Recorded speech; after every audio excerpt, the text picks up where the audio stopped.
r/askreddit by Redify. What happened in school that still pisses you off when you think about it today? I was in the school finals of some general knowledge quiz/competition. The question I was asked was, what is the collective noun for a group of whales? I answered confidently, a pod. The illiterate bloody teacher had a school written on her answer card. Refused to listen when I assured her it was indeed a pod. Her ignorance cost me the grand title, and I was practically in tears, in front of the whole school, at the injustice of it. Everyone then labeled me as a bad loser. Will never forget it. Still seethe on it from time to time. It happened in 1985. If only it was in the era of the smartphone. Just whip that out, and Google it, and make the teacher look like a moron. Edit, my god, so much hate about cell phones but there's an encyclopedia. The point in my joke was that so many people have a cell phone ready for use in their pocket. Lighten up, people. I was in a pub quiz the other week and the quizmaster got a question wrong. I think it might have been about Pluto being considered a planet. I knew when I answered the question it was going to be a coin toss, whether the QM thought Pluto was a planet or not, and guessed that he would be right. But I guessed wrong, and grumbled a little bit, got my phone out, just to show my teammates after the quiz finished.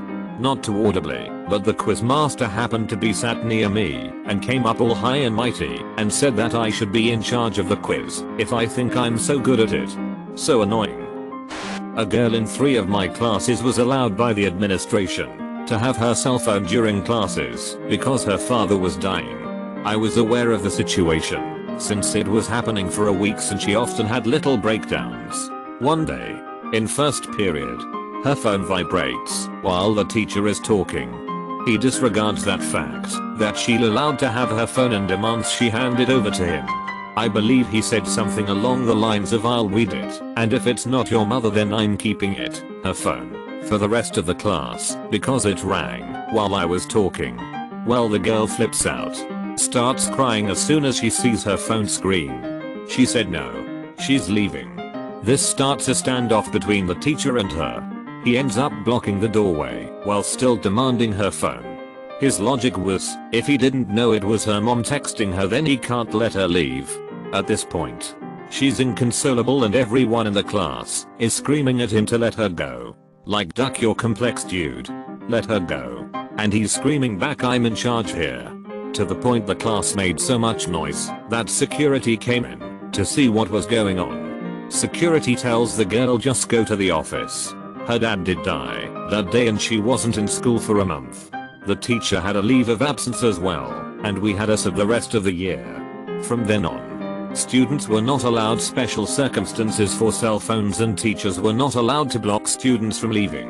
The real kicker is this was intro to photography and most students were there because we had to take a mandatory elective. Duck you, Mr. M. You were a right to that poor girl who only wanted to see her dad one more time. I'm mad just typing this out. What a massive control freak I kid.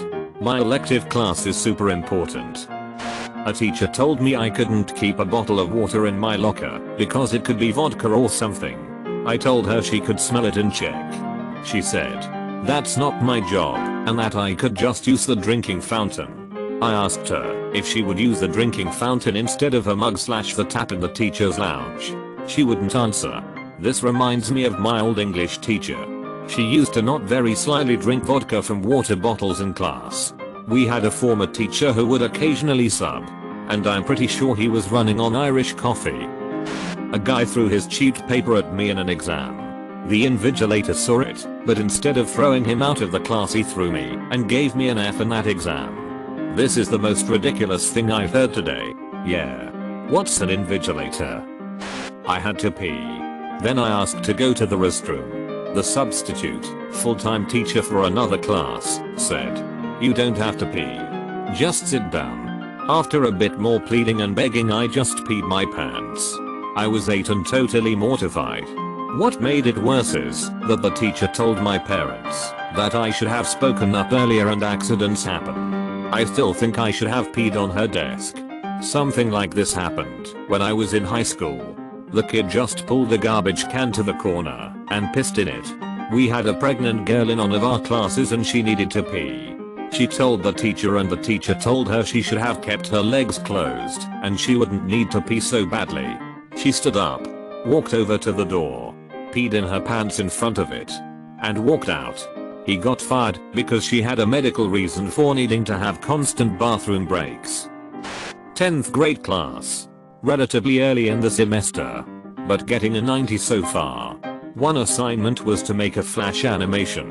There wasn't really a formal submission process, and students just had to show the teacher that the assignment was done. I was the first one to finish. I showed the teacher. He said good. I moved on to do other assignments. About a week later I got my updated class average, which dropped to 78 somehow. I talked to the teacher, who said he never saw my flash assignment. I argued that I was the first one done, that he even commented on it, and my friend was sitting right next to me when I showed it to him. He was basically like nope, never saw it. Eventually got my average in that class back to mid-80s by the end of the semester. But the ducker should have had a better submission process than just show me it's done. Edit. My first RIP inbox moment. Not to add salt to the wound, but I had an 8th grade English teacher that was on the complete opposite of the spectrum. We had to turn in 4 papers through the year. That would account for 25% of our year-end grade. I turned in 1.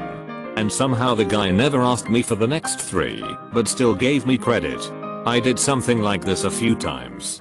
Had a very scatterbrained teacher in 10th grade. Had to turn in a huge, 13 pages or so, research paper. He just asked everyone to bring it up at the same time. So I did what any self-respecting procrastinator would. I grabbed a friend's and made conversation with said teacher while handing it in. But stood out of the way so others could hand in fizz and bury the one I handed him. Week or two later, he asks me to step out into the hall and says he can't find my paper. That's strange. I definitely handed it to you, Mr. P. I stood there and talked to you about whatever class related topic it was for a bit. I was terrified, expecting him to ask me for another copy, which didn't exist.